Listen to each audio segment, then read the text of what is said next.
Shalom keluarga damai, kita berjumpa di dalam Sapaan Damai Sejahtera 13 Februari 2024. Mari saat ini sebelum kita merenungkan firman Tuhan, kita siapkan hati kita berdoa. Tuhan Allah Bapa kami, sungguh kami bersyukur jikalau hari ini kami dapat kembali merenungkan firman-Mu ya Tuhan.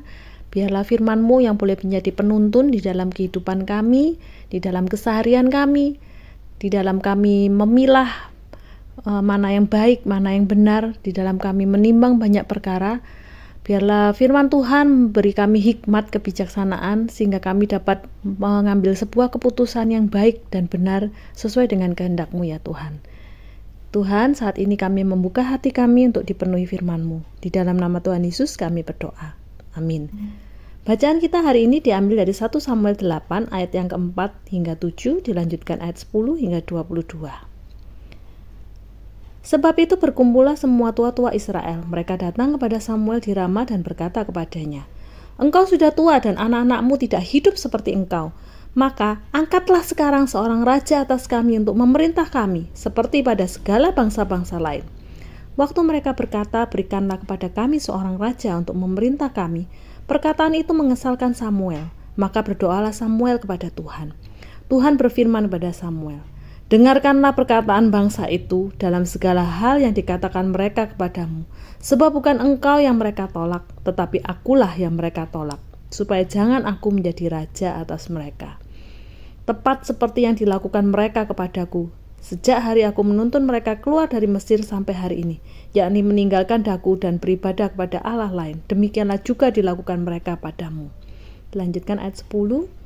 Dan Samuel menyampaikan segala firman Tuhan kepada bangsa itu yang meminta seorang raja kepadanya. Katanya, "Inilah yang menjadi hak raja yang akan memerintah kamu itu.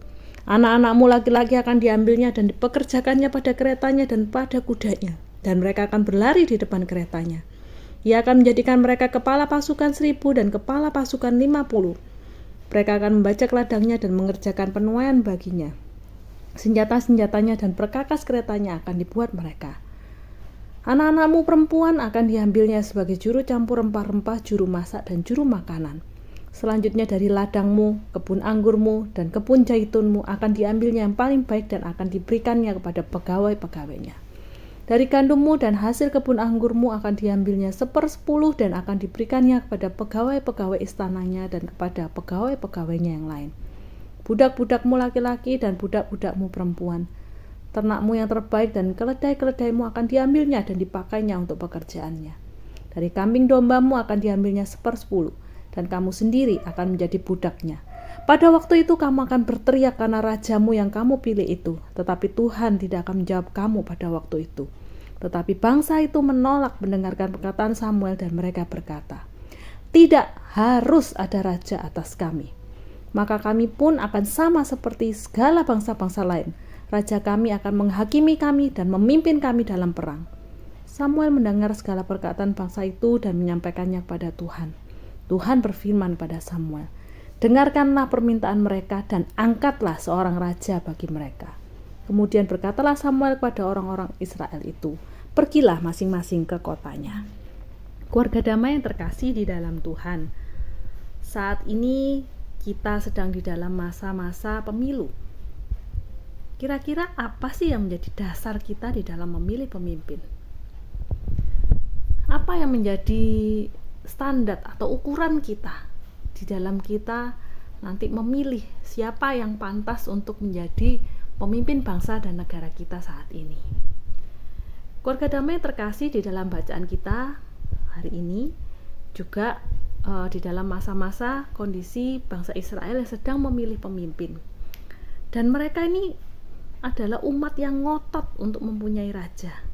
Alasannya sepele. Kita bisa lihat alasannya di dalam ayat yang kita baca, yaitu di dalam ayat yang ke-20, bahwa alasannya adalah mereka itu iri dengan bangsa-bangsa yang lain yang punya seorang pemimpin yang tampak, yang kasat mata. Jadi bukan alasan mereka itu ingin memiliki seorang pemimpin yang baru, bukan karena pemimpin yang sebelumnya adalah pemimpin yang buruk, tetapi hanya karena ego mereka.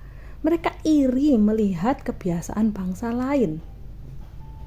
Bahkan yang lebih ironisnya lagi, keluarga damai, umat Israel rela untuk menukar pemimpin yang sebelumnya yang baik dengan pemimpin yang baru, di mana pemimpin yang baru ini nantinya akan memberi konsekuensi kehidupan dari umat menjadi kehidupan yang lebih berat. Kita bisa lihat bagaimana Tuhan melalui Nabi Samuel sudah mengingatkan bangsa Israel bahwa jikalau kamu ngotot ingin mempunyai seorang raja, maka akan ada banyak hal yang akan diambil dari seorang raja ini dari kamu. Anak-anakmu laki-laki akan dipekerjakan menjadi tentaranya, akan dipekerjakan untuk berperang, untuk membajak ladang. Bahkan anak-anakmu perempuan juga akan diambil untuk menjadi juru masak, untuk menjadi pegawainya. Dan tidak hanya itu saja, bahkan kekayaanmu, ladang, kebun anggur, kebun zaitun, bahkan juga ternak-ternak kambing dombamu akan diambilnya 1/10, bahkan akan diambilnya yang terbaik, dipersembahkan untuk raja dan pegawai-pegawainya.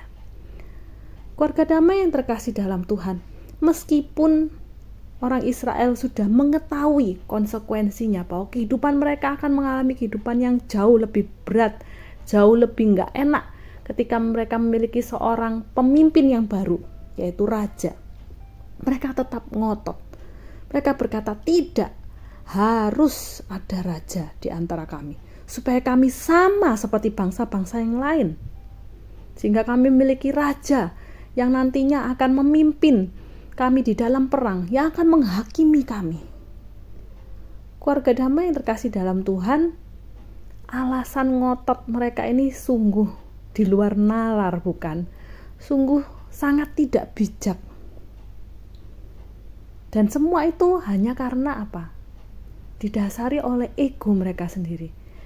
Dengan satu kata, pokoknya, pokoknya. Itu yang menjadi alasan mereka. Sehingga mereka tidak bisa menerima lagi hal-hal yang benar, hal-hal yang baik. Tuhan sudah berkata bahwa Samuel, bukan engkau yang mereka tolak, tetapi aku yang mereka tolak. Mereka menolak pribadi pemimpin yang sempurna, pemimpin yang begitu baik, yang begitu mempedulikan umat, dan pemimpin yang begitu hebat, penuh dengan kuasa.